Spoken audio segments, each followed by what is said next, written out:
studio and the stage, they're both places where a lot of magic happens, and I've been very lucky to have, you know, a lot of great experiences in studio with my heroes. You know, often a great studio experience is with someone who no one's ever heard of, and it's just as great as when it's with someone else. But two people I connected with in studio who really left a huge impression on me. One was Shelia E.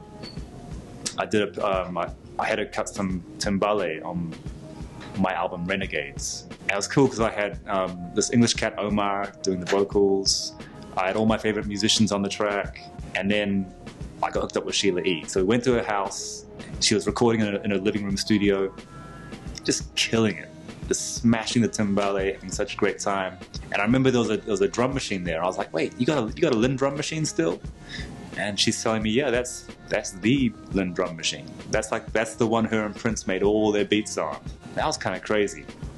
Just, you know, she had such an amazing connection to that history. That was dope. And the other cat is Pino Palladino.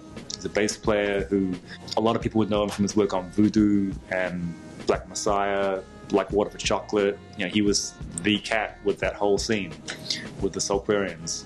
And he was jamming at a jam session in London when I was living there. I was sick in bed, I had cold sweats, sore back, everything, and my boy who set the session up just called me up. He's like, man, you got Pino Palladino waiting for you. And Voodoo had just come out. So I was like, wait, you got Pino waiting for me? I'll be right there. So I'm in the studio just like hurting, didn't want to be there, but I wanted to be there. And just to play with someone like that, it was amazing. And I remember he gave me one of the greatest compliments someone could give a musician. He's like, man, you sound like yourself. And that's a very special thing. It's not difficult to sound like everybody else. The student can do that. But there's a level of mastery which happens when you sound like yourself. So to have, you know, the greatest bass player on the planet say that to me was pretty special. The MPC 3000 is one of the most special bits of studio equipment ever made.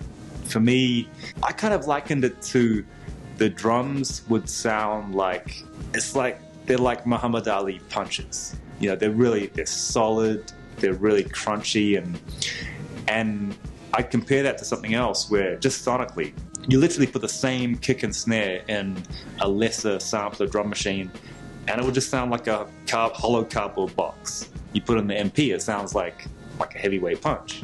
A lot of people talk about the swing in there. Roger Lynn did a lot of work on that and just got it sounding just right. There was something about the workflow too.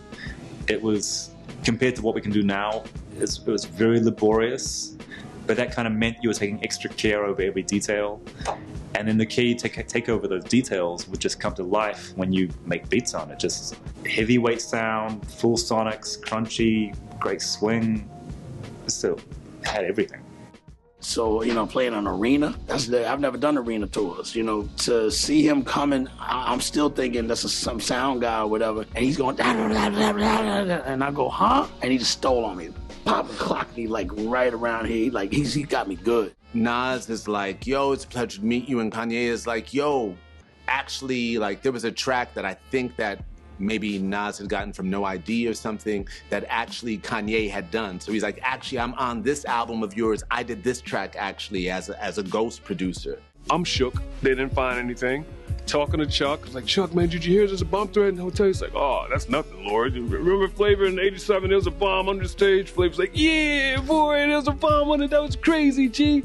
And when he shook my hand, I just wasn't the same since, you know what I'm saying? So I think he passed along something in that shake